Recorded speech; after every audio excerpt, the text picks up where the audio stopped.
Alright, so today we're stepping just a bit outside of our usual lane to take a look at something that's got a lot of people buzzing: Samsung's rumored Galaxy A57, expected to drop in 2026. Now I know, this is Apple Insider, but when something interesting happens on the other side of the fence, we've got to talk about it, especially when it might give us a glimpse at where the whole smartphone world is headed. So here's what we know, or at least, what's been floating around. The Galaxy A57 is shaping up to be one of the most ambitious mid-range phones Samsung has ever put out. It's rumored to feature a 6.7-inch Super AMOLED display with a 144Hz refresh rate. That's right, a 144Hz on a budget phone. Meanwhile, iPhone say is still chilling with LCD and a home button. Not throwing shade, just saying. Now what's really interesting here is the supposed chipset. Samsung might be going all in with the next-gen Exynos chip built on a 3nm process.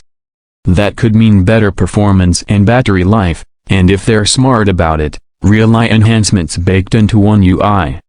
Think on-device translation, smarter photo editing, and maybe even a Samsung take on Apple's personal voice or Genmoji-style features.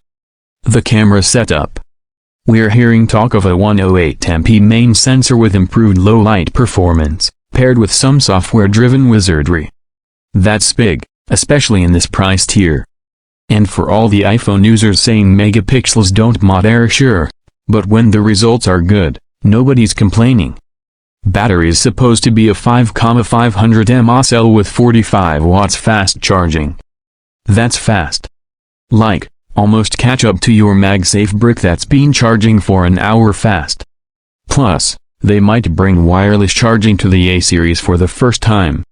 That's a big deal because it shows how features usually reserved for flagships are filtering down, and let's be honest, Apple doesn't usually play that game until way later.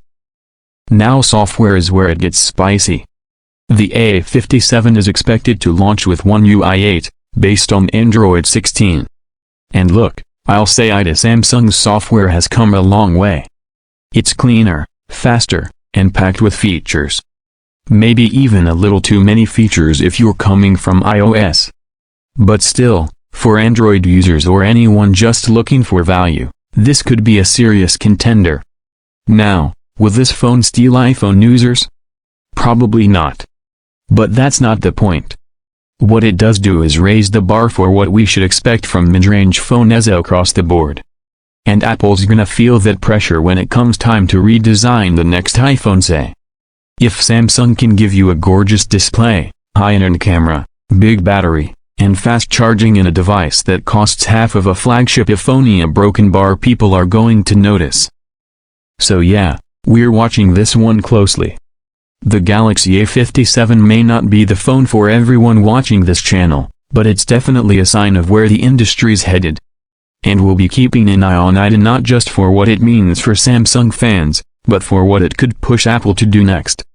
If you're curious about more cross-platform comparisons, or you just want to see how the iPhone stacks up to the competition in 2026 and beyond, hit that subscribe button, drop a comment below, and let us know what you think.